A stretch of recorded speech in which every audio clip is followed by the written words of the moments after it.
سيدنا محمد وعلى آله وصحبه أجمعين. أما بعد فنسأل الله عز وجل بأسمائه الحسنى وصفاته العلى أن يجعلنا وإياكم من المستمعين للقول والمتبعين أحسنه إنه ولي ذلك والقادر عليه. ثم أما بعد فالسلام عليكم ورحمة الله وبركاته. I welcome everybody around this beautiful table where we will be gathering and looking and debating and discussing and doing some research in the light of Minhaj Al Abidin ila Jannati Rabbi l-Alamin, written by one of the greatest scholars of the soul ever, Imam Hujjatul Islam Al Ghazali. Of course, I won't be giving any introduction to the life of Imam Al Ghazali, rahimahullah azza wa jal. There is a very nice YouTube video, The Alchemist of Happiness, where you can have a look at who Imam Al Ghazali was and what he did. But Imam Al Ghazali, rahimahullah, was more than just this spiritual person and this person who softened hearts.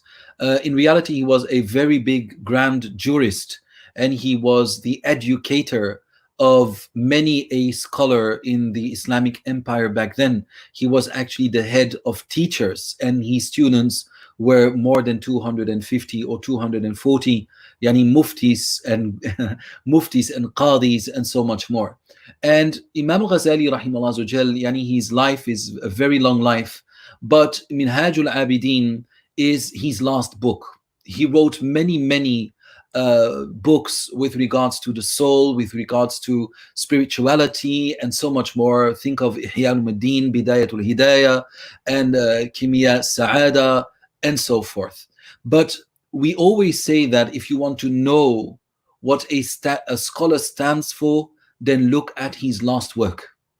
And the last work of Imam Al Ghazali rahimahullah azza wa jal is Minhaj Al Abidin, the methodology of the worshippers to get into the gardens of the Lord of the universe. So this is what the book is about.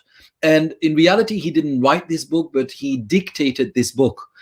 So his scholarly students were there when he was dictating the book and speaking, and they were writing it down. And this was in his garden, where he had built a house for his students, and he would have his house and then go to the garden, and then he would teach them. So this is the last book of Imam Al Ghazali rahimahullah azza wa jal. Now, before we carry on, it's very important to understand the term tasawwuf. So when we think about tasawwuf, very often we think about deviant people, or maybe not you but others, who worship their Shaykh, who declare halal to be haram and haram to be halal, who say that their Shaykh, Allah subhanahu wa ta'ala asks for permission to their mashaykh, and so much more. This is not what we refer to. We refer to it as being a science, the science of the purification of the soul, a term which already existed in 155. Now you may say, well, the fact that the term didn't exist and then existed, is the very proof for it being an innovation. And then we're going to say no, because Mustalah al-Hadith didn't exist as a term. Usul al-Fiqh didn't exist as a term. And al-Balagha and al-Sarf didn't exist within religion as this term, and so much more. So if al-wajib or rather al-mandub and so forth didn't exist, so la mashahata fil istilah, there is nothing wrong with terminology as long as that which the methodology or the term is referring to is correct, then the term can be used. But if the term is correct but the reality is wrong, then the term is wrong. What do I mean? Like, for example, Iblis telling Adam alayhi salam that this is shajaratul khuldi wa mulk la yabla, that this is the tree of everlastingness and the key to a dominion which will never disappear. So no, it was not shajaratul khuld, it was a shajara al-muharrama. So changing the name of it and giving it another term didn't change the reality of it. So if we are going to debate tasawwuf, then it goes back to that which it stands for according to the one who is talking about it. So that's very, very important. And so when I refer to it as the science of the purification of the soul as it was known amongst the people and the scholars of old. And also according to the Salafi scholars, for example, like Ibn Taymiyyah rahimahullah azza wa jal, who in his Majmu'atul Fatawa or Majmu' al-Fatawa has a chapter which is called Tasawwuf, the chapter of Tasawwuf, which is not just all about blaming Tasawwuf, but also about the noble sides of this science. And exactly as it is the case with many sciences, deviation has crawled and found its way into Tasawwuf as well, but also in tafsir. And this is why our scholars say the tafsir with opinion can be divided into two categories: a tafsir al-madhmumi and a tafsir al-mahmud. The tafsir with opinion which is praiseworthy and the tafsir with opinion which is blameworthy. So you see that in the knowledge of hadith, you have the hadith al-sahih and al-da'if, but you also have the mawdu' and so forth. So if you're going to look, we have in our different sciences, also in tafsir, for example, you have, and maybe the one of hadith was a bad example, but in tafsir we also have the Israeliyat, the Israeli narrations, which shouldn't be a part of tafsir. So even in grammar we have weak grammar. In balagha we have weak balagha, strong balagha. So even in speech we have da'f or weaknesses which have been introduced into these sciences. Oh, subhanAllah, what is this noise? So in very brief, barakallahu fikum, in tasawwuf it's exactly the same thing. Within tasawwuf you can find deviation, but then it's not tasawwuf. In tasawwuf, people might be claiming tasawwuf and declaring their shaykh to be debating with Allah what Allah needs to do on the face of the earth. This is not tasawwuf. When I refer to tasawwuf, then I refer to how Imam Ibn Ajiba has referred to it when he said the beginning of tasawwuf is knowledge, the middle of tasawwuf is deeds, and the end of tasawwuf is divine inspiration. So barakallahu fikum, like Imam al-Munawi rahimahullah azza wa jal said, لبست الصوف مرقوعا وقلت أنا الصوفي ليس كما زعمت إنما الصوفي من تصفى من الأيام ويحك ولو عقلت. You put on old worn out garments, and you said, hey, here I am the Sufi. And he said, no, it is not as you claim it to be. The Sufi is only the ones who does tasfiyah, who purifies his souls and actions. وَيْحَكَ لَوْ أَقِلْتَ, poor you if only you were to grasp what I am saying. So yes, and this is why Imam Ramadan al-Bouti, in the introduction to his explanation of the Hikam al-Ata'iyya, he said, I will not use the word tasawwuf.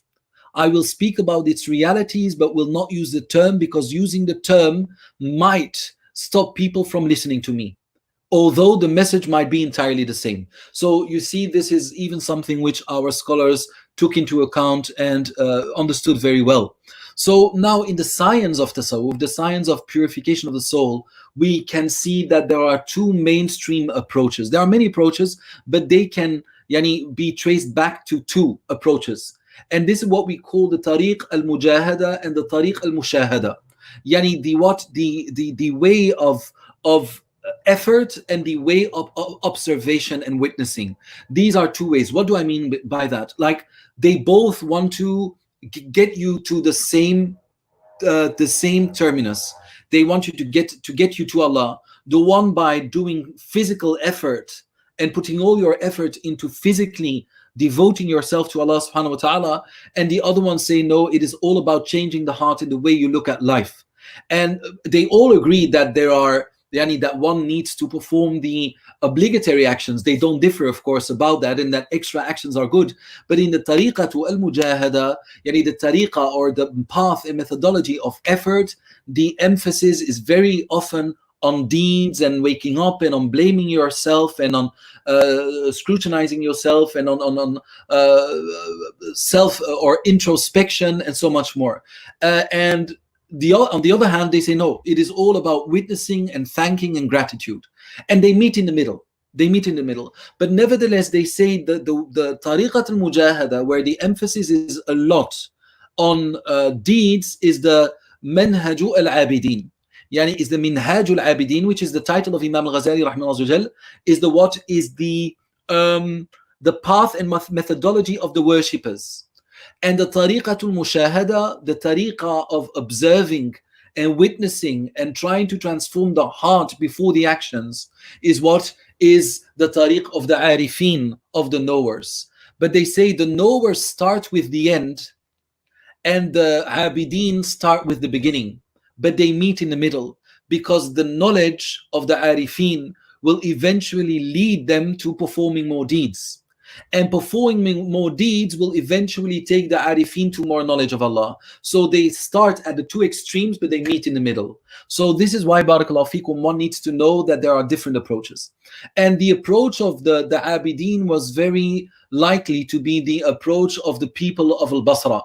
And this is why they used to say, من أراد الفقه فعليه بالكوفة ومن أراد التصوف فعليه بالبصرة. If you want fiqh, then go to Kufa, and if you want tasawwuf, then go to Basra. But what was very typical for the people, the worshippers of Basra, is that they were very harsh upon themselves. Like they would stand up in prayer during the night, during the day they prayed 300 raka'at. They would fast every day of the year apart from Eid. They would, like do so many different things. And Imam Al Ghazali rahimahullah was of that school. He was of that school, although when you read his Ihya Deen, you will find him to also have his foot very well in the science of the hearts and of shukr and gratitude and love and hope and dedication and fana and baqa, with regards to our connection with Allah subhanahu wa ta'ala. So now this is Minhaj Al Abidin. So it is actually this way, this path, but it is a path when explained, which is also of use to the arifin who are on the path of witnessing and observing and transforming hearts. So this is in very brief, an introduction, and of course every point of what I have mentioned, and this is not a Illuminati triangle. It is actually just a mirror. Okay, so barakallahu fikum, when you are going to have a look, you're going to see that we are going through the book of Imam Al Ghazali rahimahullah, and today we are going to read the passage where he says why his book is important, and also how difficult the path to Allah subhanahu wa ta'ala is. So everybody can use this, and to be quite frank, I believe that this book should be taught, and especially the introduction to this book. It will help you, it will take you by the hand to pass through this jungle named dunya, where it is a miracle when you come out alive. If I drop you in the Amazon, and you come out alive, and I just drop you, like 20 years later you come out alive, I will say, whoa, this is a miracle. So let alone dunya. So the muallif rahimahullah wa nafa'ana Allah wa iyyakum bi'ilmihi amin wa razaqana Allah azza wa jalla halahu wa sirrahu wa razaqana Allah azza wa jalla al-fahma anhu والعمل بما يرشد إليه آمين وقدس الله سره ووسع عليه قبره ورفع روحه في العليين وتقبل روحه فجعله من جيران الرسل الأكرمين وصحب أجمعين والأزواج الطاهرات الطاهرين ومعنا أجمعين آمين. All praises for Allah is for exalted Allah, who is, and with thanks to the people, and may Allah accept this work from them who have translated this and put their effort into it. Allah, all praises for exalted Allah, who is most merciful, who created with his absolute power the earth and the heavens, and set right the affairs of the universe with his exclusive wisdom. From amongst his creation, we created jinn. From amongst his creation, we, Allah, created jinn and men for his worship and obedience.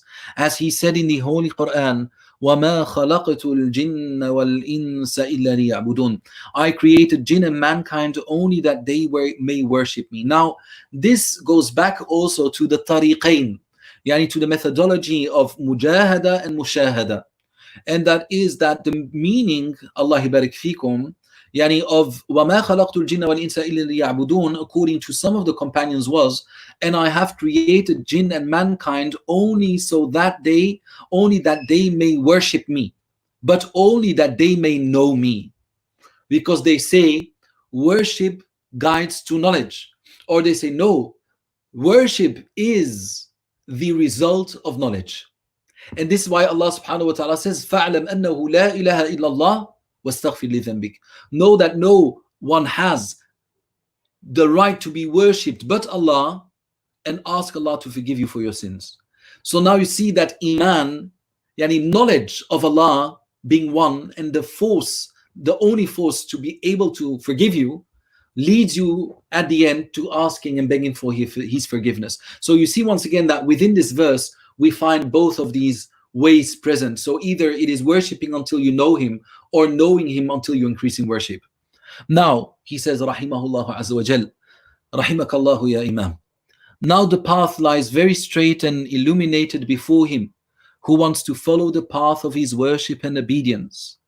All kinds of proofs and guidance are clearly available to those who possess a discerning vision. So Allah subhanahu wa ta'ala mentions about the Quran that it's tibyanan li kulli shay. It clarifies everything. And Allah subhanahu wa ta'ala says ayatun bayyinat or mubayyinat or mubayyanat. Ayat which are clarified through other ayat in the Sunnah, or which clarify. And this is why Ibn Ata'illah rahimahullah said, I'm not afraid for you not to want to follow the path, but I am afraid for you not seeing the path anymore. So that one becomes blind for the path. Now the path once again lies very straight and illuminated before him or her who wants to follow the path of his worship and obedience. All kinds of proofs and guidance are clearly available to those who possess a discerning vision. However, it is only exalted Allah who has the exclusive power to guide on the straight path of guidance, or to push into the darkness of error and straying whomsoever he wills. يهدي من يشاء إلى صراط مستقيم. Allah guides whomever he wants, he says in the Quran, to the straight path.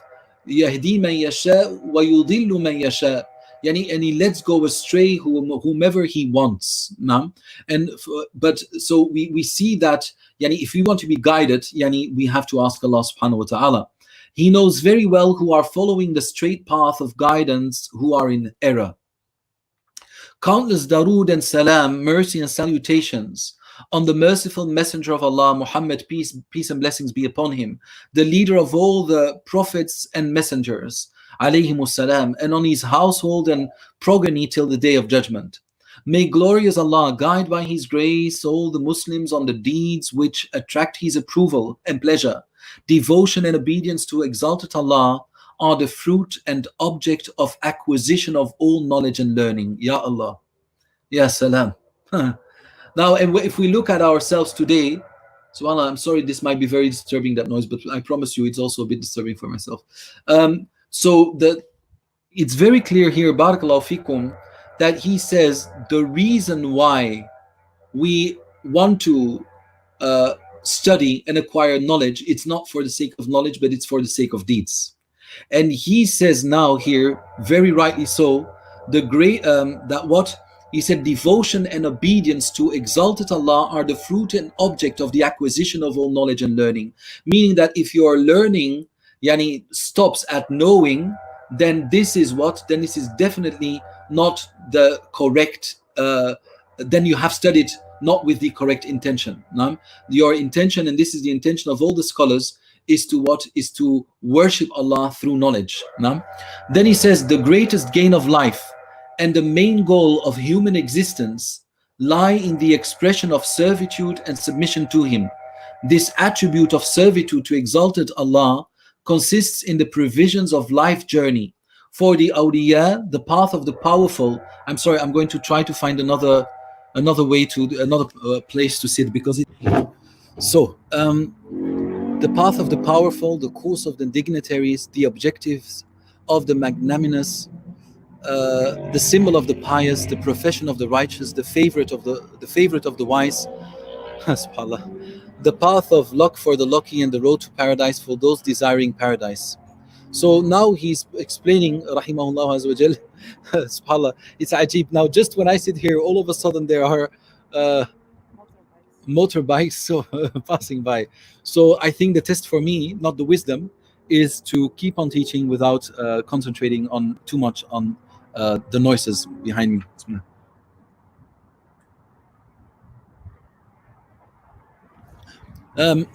Next time what we are going to try to do, Khayyam, is I prefer to read it in Arabic. And if the English is there, it's good as well. But when I read the Arabic, I understand 100% what he's saying, and I get more inspiration out of it than from the English. So anyway, so now Imam Al Ghazali, rahimahullah, what is he describing here in front of you? So he is describing to you the path of worship, which was the result of knowledge. So let us go back a bit up, Khayyam, please. So he's describing here. So let's go again, and then we are going to dissect it. The one page up, please. Barakallahu fikum. Now, so here he goes, and he says, the greatest gain of life and the main goal of human existence lie in the expression of servitude and submission to him. Subhanallah. So meaning that everybody that you see now, especially for people who are a lot on social media, where you see a lot of movie stars, where you see a lot of singers, where you see a lot of people distracting you, then you will see that they are not, that actually many of them are losers. What do I mean with losers? Many of them, so I'm not saying all of them, so nobody can become angry with me, but many of them are losing out on their time. And people are losing out on the reason why they were created in the first place. You were created to learn and then to put that knowledge into practice. That's it. Nothing more. You were created to study, to know Allah subhanahu wa ta'ala, to worship him. Worshipping him, of course, in the broader meaning of the word, meaning that even working and studying sciences and so much more is also a form of worship. Okay. So, and then he says, rahimahullah azza wa jal, this attribute of servitude to exalted Allah consists in the provisions of life journey for the awliya. So the awliya, he's saying, they are actually, the thing they are looking for in this life is a everlasting provision. They wake up and they go to bed with one thing on their mind. What can I do to take with me on an everlasting eternal journey? He says, for the awliya of Allah, and then it's the path of the powerful. Why? Because especially today, where the majority of people don't seem to be caring about actions, the majority seems to be caring about knowledge. And then we think, oh, mashallah, there's a revival of knowledge. We don't want revival of knowledge. We want revival of putting knowledge into practice. And that's the problem. And then you find a lot of schools, you find a lot of madrasas, and I'm not saying all of them. You find a lot of mosques, you find a lot of programs where people are being taught, but it seems that these programs that people were following and a part of didn't transform them. I mean, with all the knowledge that we are receiving day and night, we should have been awliya by now. But why are we not? Well, because we don't think of of that provision that is needed for an eternal journey. And secondly, because we are not amongst the powerful. Maybe you are, but a lot are not. And because you will have to perform actions. And it's much nicer sitting here with a glass of water, bismillah, and with a nice flower here next to me. Mashallah. So it is much nicer to talk about the Deen than to live the Deen. Because living the Deen is difficult. Talking about the Deen is easy. Talking about the Deen is easy, but practicing the Deen is difficult. So that's why he says the powerful. He says it's the cause of the dignitaries. So you're going to set your course, and you only have one course. I mean, if you anyway. And he says the objectives of the magnanimous. So meaning that it are only the people of true understanding and the people of high aspirations who turn putting knowledge into practice into their goal and into their objective. The symbol of the pious, meaning that they are known by actions more than they are known by knowledge. And it's very strange to see. I wrote a book in Dutch about the 10 who were promised paradise, and it's called A Transformative Journey Through the World of the 10. I mean, people know me, they know that I always like to use the name a journey, right? So it's a transformative journey through the world of the 10, who were promised paradise. And then you will find that the majority amongst them didn't speak a lot. Like, you don't have a lot of hadith being narrated by Abu Bakr and Umar and Uthman and Ali and Abu Talha and so forth. So you will see, and Sa'd, and you will see that they didn't what? They didn't narrate a lot of hadith. They were known for their actions. They were so busy doing that their actions spoke for them. And this is why we say actions speak louder than words. And this is why some people, some shu'ara, some poets have said, مات قوم وما ماتت مكارمهم وعاش قوم وهم في الناس أموات. Some people are alive in the midst of people, but it is like they are already dead, meaning they are of no benefit. مات قوم وما ماتت مكارمهم. Generous people, noble people have died, but their generosity, their excellent behavior and outstanding character didn't die, while other peoples are still alive, but it's as they have already been buried. So these companions, they made they excel in the art of doing more than in the art of speaking. So it's a symbol of the pious, the profession of the righteous. If you say, I can't find a job, well, I just find one for you. Knowledge and practice, the favorite of the wise, the path of luck for the lucky, and the road to paradise for those desiring paradise. And so the path of knowledge, and deeds, is truly the path to paradise and no other one. And this is what Imam Al Ghazali is sharing with us in his last book. You can say in his will. It's like this is his will. Glorious Allah has said, no, it's not glorious Allah has said. So that needs to be removed here, or in Arabic maybe there's something else, an ayah. But anyway, now Imam Al Ghazali says, when I looked closely into this path and pondered over it thoroughly, I found that it is a very difficult and hazardous path to follow. It is a path full of very wide and arduous valleys, and is blocked with hurdles and calamities. Highway robbers and hidden enemies, the self and Satan, are lying in ambush. There are only a few friends and helpers. As this is the path leading to paradise, the Garden of Eden, it should indeed be difficult and hazardous. It is just according to the description given by the Holy Prophet ﷺ, إِنَّ الْجَنَّةَ حُفَّتْ بِالْمَكَارِهِ. You can stop here. وَإِنَّ النَّارَ حُفَّتْ بِالشَّهَوَاتِ. Paradise has been covered with unpleasant and undesirable things, and hell has been covered with desires and lusts. So now Imam Ghazali does what we all should have been doing, and that's looking closely into the path. And the majority of people, when they go on a journey, they look like, is it all inclusive? Is the hotel close to the beach? Is it a direct flight or an indirect flight? You ask them, they know. They know anything. They know everything. We have a transit of 1 hour and a half or of 2 hours. This airline never had a deadly crash. They know everything. How long the flight takes, but when you ask people about their journey to the Akhirah, I don't know what my provision is. I don't know with what I am preparing. I don't know what I should do in order for me not to tremble on the Day of Judgment. I don't know this. I don't know that. So people prepare better for a journey of 2 weeks than they prepare for a journey of 50,000 years. So he says, when I look closely into this path, and thank you that you did, Imam Al Ghazali, because we have forgotten to do that, and pondered over it thoroughly. Imam Al Ghazali, we skim the surface of Al-Akhirah, Ya Rabbi. I found that it's very difficult and hazardous path to follow. And then at the end he says why. And he says there are a lot of enemies, there people, and Satan lies in ambush, and the ego. But then he makes a very important point, and he says, it has to be like this, because it is the garden to paradise. Just look, let us be honest. Who wouldn't like 1 million? Maybe some of the people who are listening, they have 1 million. MashaAllah, Mubarak alayk. If you earn it in a halal way, may Allah subhanahu wa ta'ala increase it. And if you earn it in a haram way, may Allah subhanahu wa ta'ala let you get rid of it. So if you are going to have a look, barakallahu fikum, people, if you now say, bro, if you work 1 year, 80 hours a day, halal, 80 hours a day, 80 hours a week, weekends included.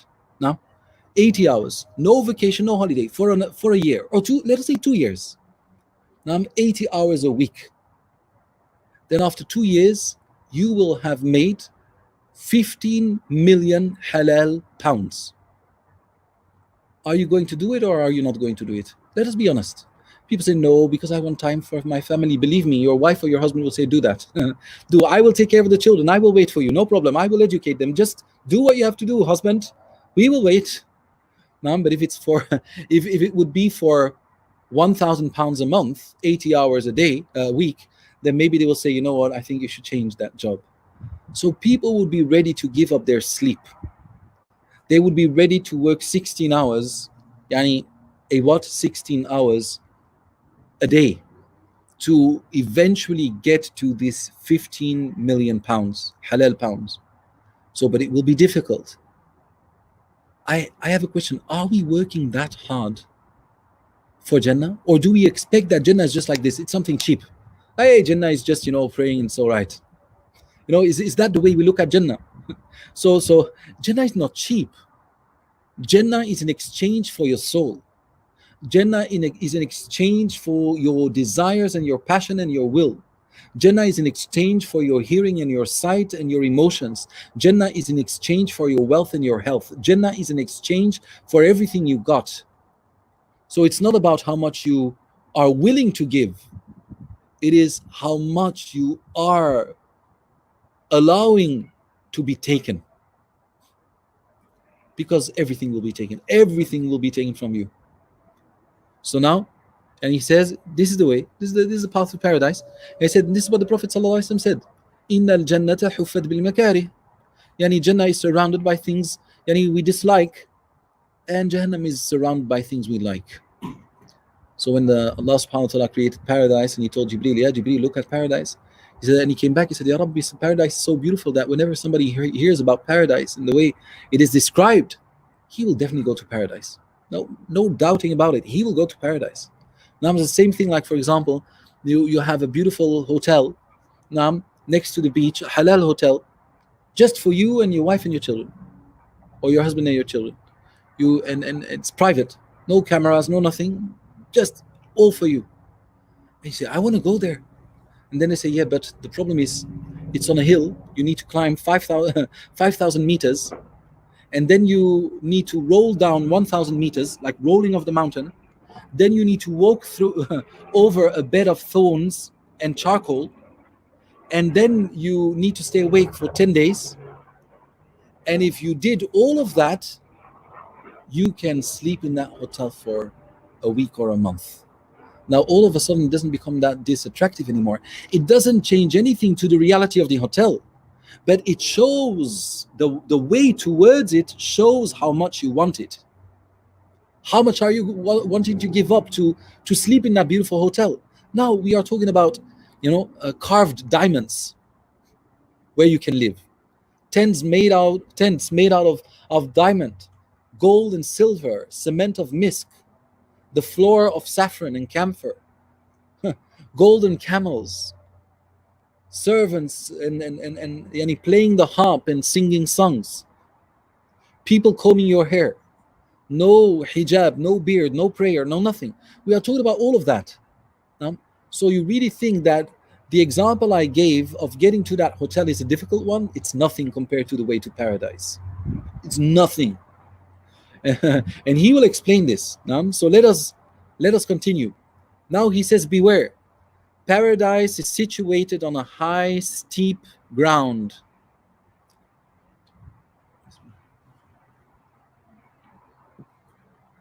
And hell is situated on a smooth, low ground. So he said, in other words, he who desires paradise has to pass through many repulsive and unpleasant situations in this life. And he who wishes hell is absorbed in satisfying his lusts and desires. The Prophet ﷺ further said, ألا وإن الجنة حزن بربوة وإن النار سهل بسهوة. Beware, paradise is situated on a high steep ground and hell is situated on a smooth low ground. This hadith has been narrated by Imam Ahmed rahimahullah in the Musnad. According to others, to some it is da'if, and according to others it is hasanun li ghayrihi, or its meaning is hasan. So we can still use it and attribute it to the Prophet sallallahu alaihi wasallam. This means to say that it is difficult to climb up to paradise and easy to get down to hell. In other words, the way to paradise is very difficult and the way to hell is very easy. So Jibreel alayhi salam went down and Allah and he said, Ya Rabbi, everybody who hears about this place is going to get to this place. And then he said, Ya Jibreel, look again. And then Jibreel went and looked and he saw that paradise was surrounded by everything we dislike. He said, Ya Rabbi, I think after seeing the way to paradise that nobody will get into paradise. Then Allah said, look at hellfire. He said, Ya Rabbi, everybody who hears about hellfire and sees how hellfire is described, I know, Ya Rabbi, he will not go to hellfire. And then Allah said, look again. And he saw that hellfire was surrounded by everything we like. And they said, Ya Rabbi, I fear that everybody will end up in, hellfire, that everybody will end up in hellfire. So this means to say that it's difficult to climb up to paradise and easy to get down to hell. In other words, the way to paradise is very difficult and the way to hell is very easy. Let's continue.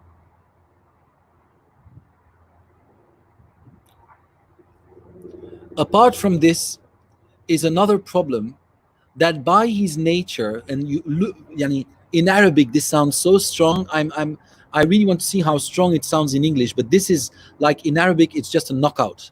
It's a knockout, and the referee doesn't even have to count 10 counts. He immediately needs to call the ambulance. It's not like 1, 2, 3. No, done. You think that the guy is dying, the ambulance, come quickly, right? So apart from this, it is another problem that by his nature man is very weak and the world is brought with all kinds of difficulties. Religious matters require full-time attention, and man has inadequate spare time at his disposal for all this on account of his occupation with the worldly affairs. Life is short and the calamities of the times are severe, and death is nearby. So if I'm not mistaken here, Imam Al Ghazali, if it's here, I think he says, "Wa amru dini mutaraji'." Yani amru dini mutaraji'. That's how I memorize it in Arabic. I don't see it here in English. Yani wa amru dini mutaraji'. Yani that the matter of religion is degrading. He's saying this about like almost less than 1,000 years, a bit less than 1,000 years ago.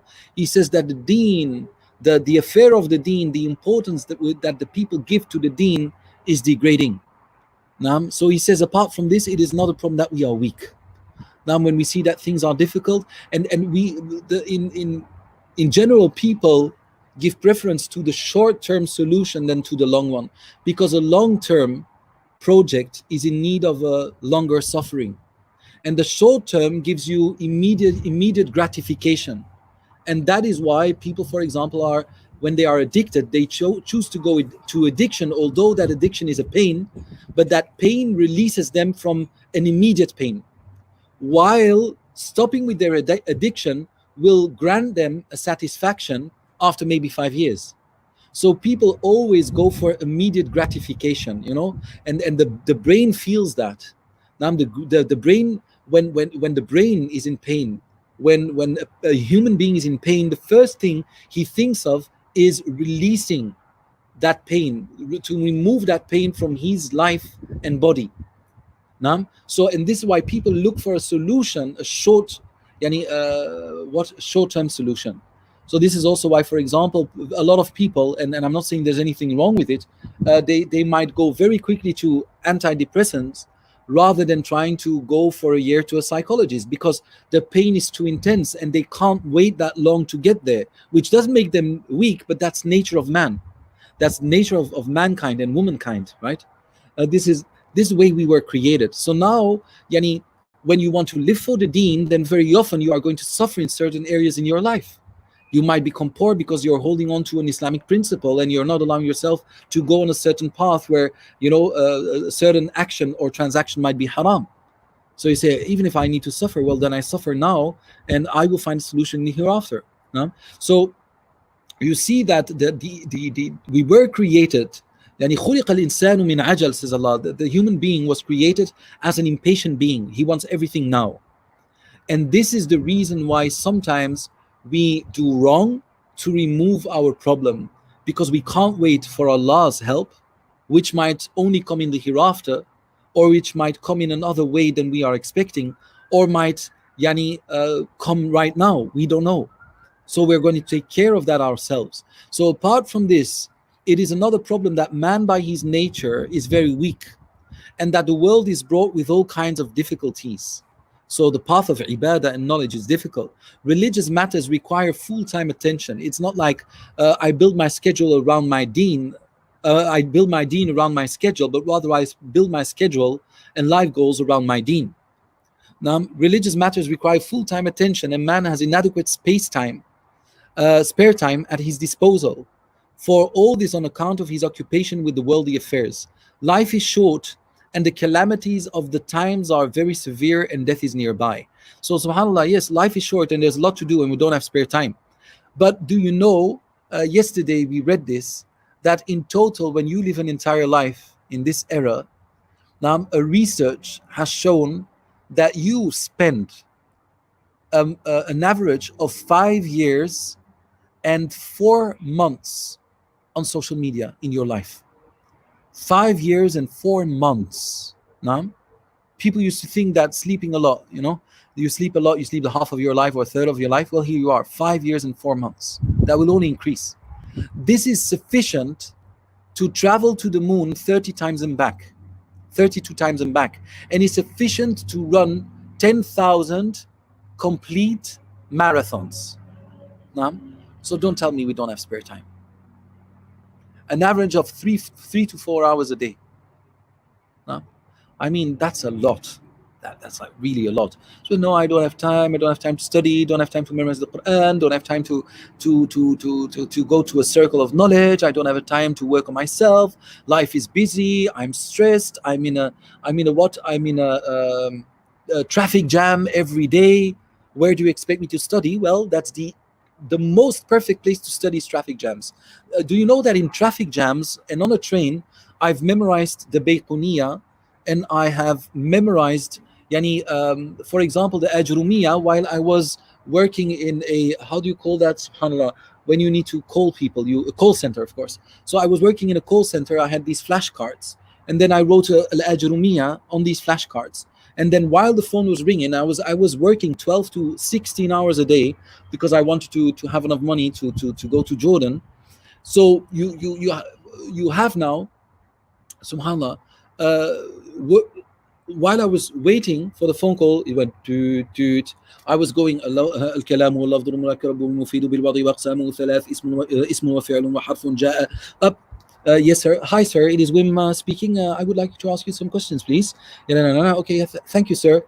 Dialing, and while I'm dialing, الكلام واللفظ المركب المفيد بالوضع وأقسامه ثلاث اسم وفعل وحرف جاء لمعنى فالاسم يعرف بالخفض والتنوين ودخول الألف واللام حروف الخفض ويمين وعلى وعن وعلى وفي ورب والباء والكاف واللام حروف القسم والواو والباء والتاء. It is here. I didn't learn it in the desert. I didn't learn it in a madrasa. And I'm not saying this because I'm not an example at all.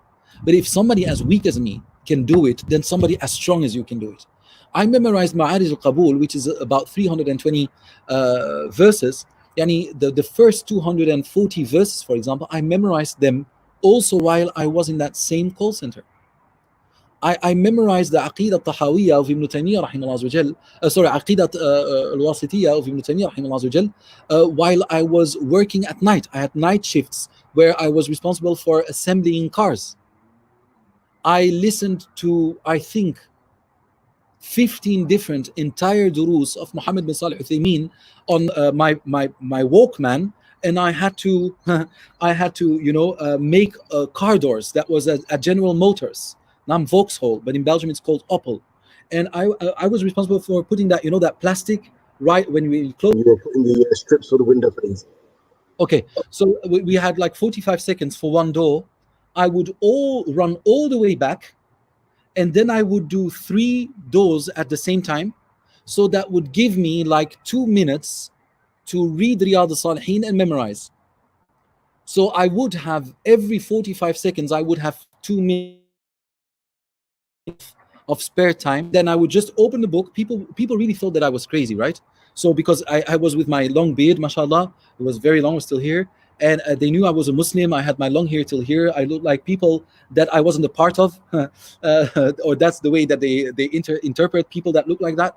So and they saw me like running and going back and then reading a book. So this is how I learned it. I learned Arabic while I was walking to the university, and I was like reading like this with a dictionary and a book, and then with a marker and a pen, and then I would read 3 pages a day, and then I would look up all the words, read it again, and then tell myself what the word meant. I think that 50% of the knowledge which I have acquired, and which is not a lot, but which is something, was on the street, in a car. I had a book which I would read, like which I would have next to me, and if the light was red, then I would open that book and read until I finish that book, and then get to a next one. I mean, you're in front of a red light, like maybe 15 minutes, or let us say half an hour a week. Half an hour a week, you read about 2 minutes per page. That's 15 pages a day. That is what? That is 60 pages a what? 60 pages a month. And you finish that. You can play durus while you are driving your car, when you are walking, when you are when you are doing sports. You can do all of that. Like when I sport, for example, and I ride a bike, not the bike like the real one, but you know, the in the fitness, then I would just open a book and I would go 40 minutes and just read. So if you say I don't have time, I don't believe you. I really don't. I don't. People who say I don't have time, I don't believe them. Unless you really don't have time, then I believe you. But apart from that, I don't. And I'm not an example in this. I saw one of my brethren, my brother, Yaqub, from Sierra Leone. He was a package deliverer in London on his bike. He had memorized more than he memorized the Quran while doing this. He would ride his bike 12 hours a day, and then he would stop at a mosque and ask the Imam, can I read to you what I have memorized today? This is how he memorized it. He was working day and night, 7 days a week. This is how he memorized the Quran. And then what? Alfiyat ibn Malik. Don't tell me you don't have time. I don't believe this. And this is why sometimes I might seem harsh with students when it comes down to dedication, when it comes down, yes, but you're not being realistic. Well, I'm not asking to do things which I wouldn't do myself. No, I wouldn't. So alhamdulillah, we still have a lot of time. So if you know that you can run 10,000 times a marathon or travel to the moon and back 32 times in your life, for the time you spend on social media, khalas. Anyway, so I've shared this just to encourage you, and to show that if someone who's weak can do this, then somebody who's strong can definitely do it. Now let us continue with the will of Allah subhanahu wa ta'ala, and that this is our last page. If anyone has not provided himself with this provision, life is short and the calamities of the times are severe and death is nearby. A man or a woman traversing on this path must know that provision for the journey is indispensable. For the journey is indispensable, which is nothing but worship and obedience based on knowledge. If anyone has not provided himself with a provision in this world, he cannot get it after death. One who has furnished himself with it will reach the goal of success and will be prosperous in the both worlds. He who remains deprived of this provision is grievous and in loss, and is doomed to perish. So this is a very difficult and hazardous path indeed. Those desiring to take this path are very few. Fewer still amongst these are those who put into practice their intention with firm resolution, and those who are able to reach their goal are much fewer. So he says it's the minority amongst the Muslims who desire to take this path, and the minority of that minority who desires to follow the path truly follow the path, and the minority of those who follow the path are the ones who will reach their goal. So it's the minority of the minority of the minority. Now, however, those who reach the desired goal are honorable servants whom exalted Allah has chosen for his acquaintance and relationship. It is he who helped and protected them and admitted them into paradise by his mercy and grace. May exalted Allah include us by his mercy among such successful, fortunate persons. So it's very clear that it's Allah who chooses these people, and so this is why we beg Allah to help us. But next time we will say more about this. I will read the last passage. When I found the road to paradise so difficult and full of hazards, I took care to make provisions. I took care to make provisions and was able to find out how the necessary supplies and needs. I am full of hope that with these provisions and supplies, the journey to paradise will, God willing, be completed with success and peace. Thank you, Ya Imam Ghazali. These provisions and supplies consist of ability to worship, to put this ability into practice, to acquire necessary knowledge. All of this can be performed only with the help of Allah Exalted. I have therefore compiled many books on the subject of undertaking successfully the journey to paradise, like Ihya Ulum, Kitab al-Qurba, Kitabu and Qurbatul Ilah, and so forth.